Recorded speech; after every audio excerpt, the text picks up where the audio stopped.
વડોદરા શહેરમાં મેઘતાંડવના કારણે અનેક વિસ્તારોમાં પાણી ભરાયા હતા। ત્યારબાદ અનેક વિસ્તારોમાં પાણી ઉતરી ગયા છે, પરંતુ ઉંડેરા વિસ્તારમાં પાણી ન ઉતરતા સોસાયટીના રહીશોમાં તંત્ર સામે નારાજગી જોવા મળી રહી છે। વડોદરા શહેરમાં મેઘતાંડવના કારણે અનેક વિસ્તારોમાં પાણી ભરાયા હતા, જેને લઈને અનેક વિસ્તારમાં પાણી ઉતર્યા છે, પરંતુ ઉંડેરા વિસ્તારમાં પાણી ન ઉતરતા વડોદરા શહેરની Undera refinery road, Petrofils bus stand પાછળ કૃષ્ણદીપ સોસાયટી સાથે જ આજુબાજુની society Shakti bungalows, Gokul duplex અને ટેનામેન્ટ, દર્શનમ વાટિકા, ગિરધર પાર્ક સોસાયટીના રહીશોમાં તંત્ર સામે નારાજગી જોવા મળી રહી છે। સાથે જ તંત્ર સામે માંગ કરી છે કે વહેલી તકે પાણીનો નિકાલ કરવામાં આવે।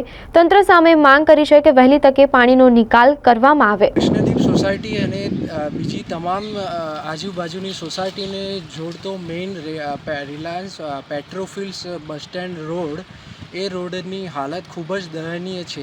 છેલ્લા વર્ષથી એ રોડમાં કોઈ કામ કરવામાં આવ્યું નથી અને એનાથી બધાને બહુ જ તકલીફ પડી રહી છે અને થોડું પણ વરસાદ પડે તો ત્યાં ઘૂંટણસમાં પાણી ભરાઈ જવાની સમસ્યાના લીધે નાના છોકરાઓ પણ સ્કૂલે જવાથી મુશ્કેલી અનુભવી રહ્યા છે। આની કમ્પ્લેન પણ વારંવાર કરવામાં આવી છે, પણ વોર્ડ નંબર 8 તરફથી કોઈ એવું ચોક્કસ એક્શન લેવામાં આવી રહ્યું નથી। હવે એમાં થોડો પણ વરસાદ પડે તો ઘૂંટણસમાં પાણી તરત જ ભરાઈ જાય છે અને એકદમ પાણી બ્લોક થઈને એમાં કંઈ પણ પાણીનો નિકાલ થઈ રહ્યો નથી।